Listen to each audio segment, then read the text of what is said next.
Merci beaucoup pour cette invitation. 10 minutes, c'est bien sûr très court, comme pour les autres.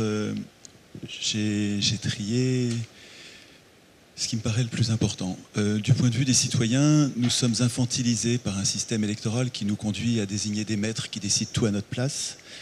Et du même coup, il faut chercher, il me semble, la cause de cette situation.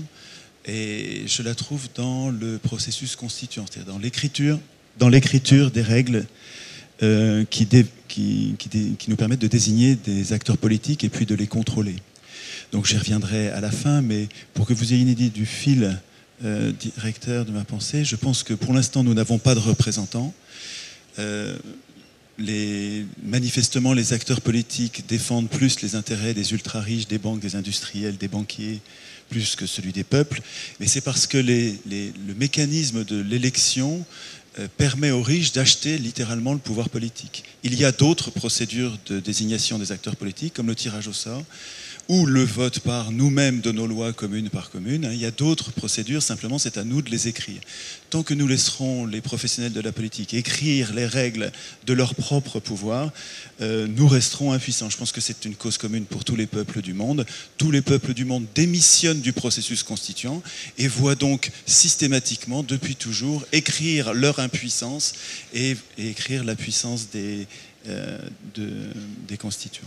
Alors, sur le plan économique, mais je ne perds pas, donc du même coup, je ne perds pas cette cause première en même temps que j'analyse les causes économiques, les faits économiques. Pour moi, tout ce que je vais décrire, là, les 4-5 points majeurs, sont des conséquences. Nous n'y pouvons rien parce que nous sommes impuissants politiquement. Mais alors, pour reprendre le thème qui est cher à Pierre Larouturou, qui est le combat contre le chômage, il me semble qu'une des premières choses à faire d'abord, le chômage est une construction politique. Le chômage n'est pas une fatalité qui nous tombe dessus, le chômage est voulu par quelqu'un et voulu par des acteurs.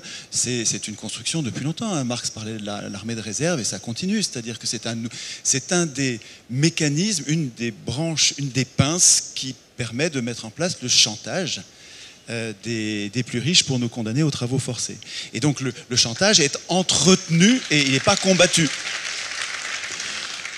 Alors, qu'est-ce qui permettrait de lutter contre le chômage? Il faut reprendre simplement une à une toutes les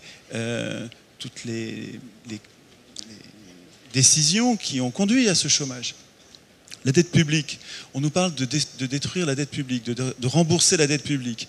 Je ne peux pas développer, je vais juste vous donner des pistes. Allez voir ce que c'est que le chartalisme. Vous allez le voir sur Wikipédia, allez voir le site Frappe et Monnaie. Vous allez voir que le Knapp, un économiste qui était admiré par Keynes, donc ce n'est pas un hurluberlu, les chartalistes soulignent que aux États-Unis, à chaque fois, ils ont remboursé 7 fois la dette publique. 7 fois, ils ont en tout ou partie essayé de rembourser la dette publique. Chaque fois, sans exception, ça a été suivi par une catastrophe systémique. Pourquoi? Parce que quand on rembourse les dettes publiques, je ne développe pas, je ne peux pas, mais parce que quand on rembourse la dette publique, une catastrophe systémique comme la crise de 29, hein, et un chômage de masse. Quand on rembourse la dette publique, on détruit beaucoup trop d'argent. Et il y a un lien mécanique entre la quantité d'argent disponible dans toutes les poches, hein, pas la quantité d'argent qui se joue au casino en milliers de milliards. Hein. Non, la quantité d'argent qui est disponible entre les acteurs. Il y a un lien direct entre le chômage et la quantité d'argent qui est disponible. Toutes les communes qui se sont réappropriées le pouvoir de création monétaire ont vu disparaître, non pas dans les mois qui suivent, mais simplement dans les semaines, ça va très vite, les semaines qui suivent ont vu disparaître le chômage. Les communes... lisez le livre de Derrida, tout petit bouquin, les monnaies locales complémentaires, pourquoi, comment, vous allez découvrir un univers de possibles quand les humains reprennent le contrôle de la création monétaire, ils font disparaître le chômage. Nous manquons d'emploi parce que nous manquons d'argent.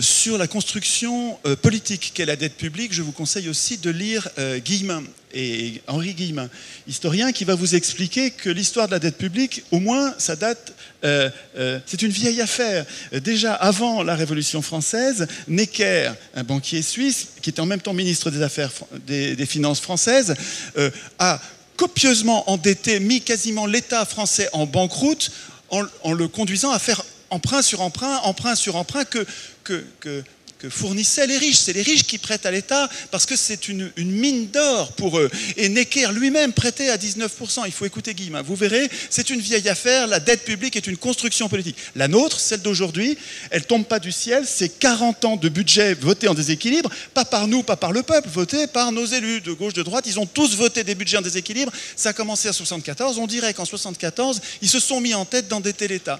Je pense que la dette publique est un coup d'État bancaire, un coup d'État des ultra-riches contre les peuples. Et ça sert à affaiblir l'État qui est le seul qui pourrait protéger le peuple contre les riches du moment.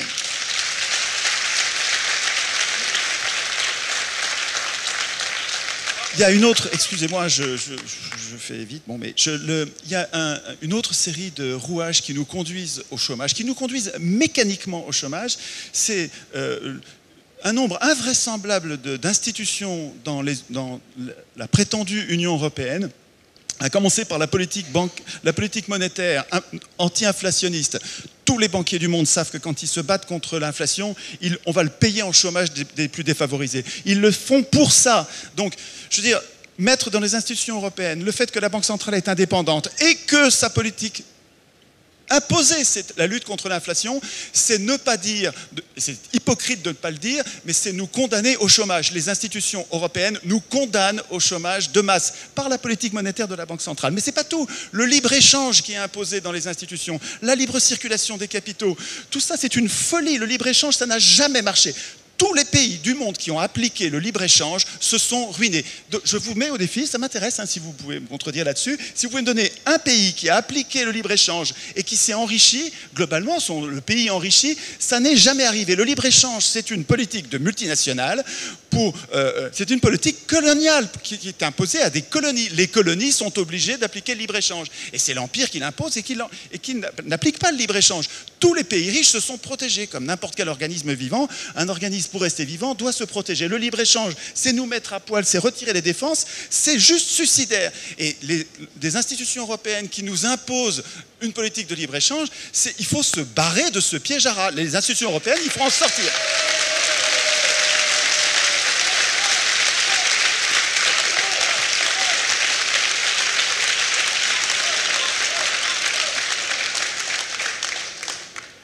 J'ai l'impression d'être un tribun, ça va pas du tout. Mais enfin bon, je fais... Nos acteurs politiques partout sur Terre prétendent combattre le chômage. Je vous signale, là aussi il va falloir que vous alliez bosser, allez voir sur le net, nos acteurs politiques respectent une consigne qui s'appelle le NAIRU, N-A-I-R-U, Non-Accelerating Inflation Rate of Unemployment. C'est le taux de chômage minimum pour qu'il n'y ait pas d'inflation.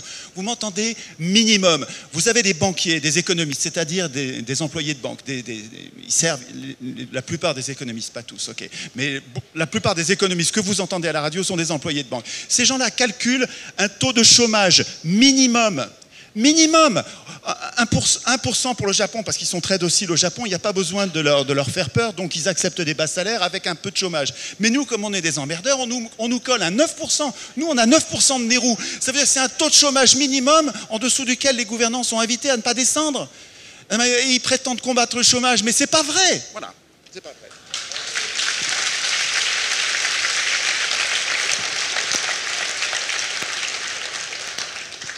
Je ne sais pas combien de temps il me reste, mais bon, de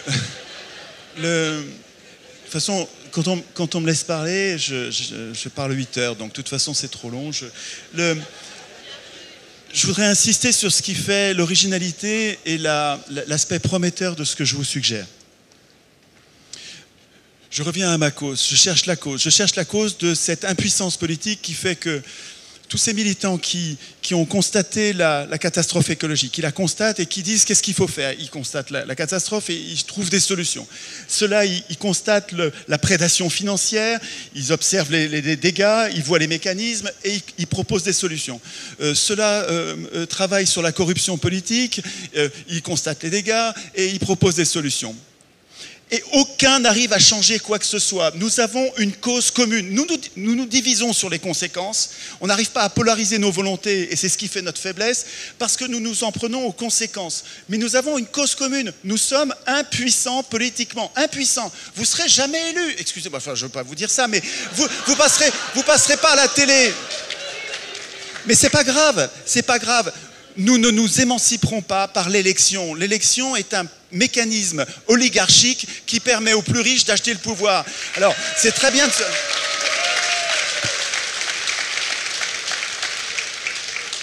Alors, pour vous donner l'impression que vous voulez gagner, on va monter les curseurs de la télé en vous faisant passer à la télé 10%, vous aurez 10% aux élections. On va monter le curseur à 20%, vous allez avoir 20% aux élections. C'est ce qu'ils ont fait pour Mélenchon, Le Pen. Ils montent le curseur à 20% pour nous donner l'illusion du pluralisme, de la expression.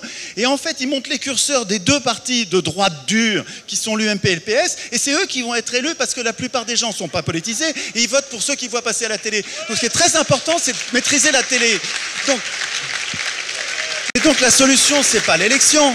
La solution, c'est un parti politique qui se mettrait en tête, plus tellement de gagner les élections, mais surtout parce qu'il les gagnera peut-être en ayant pris les choses sur ce plan-là. Mais c'est de se mettre en tête, de faire monter le niveau d'exigence populaire en nous formant à devenir constituants. Un parti, on a besoin...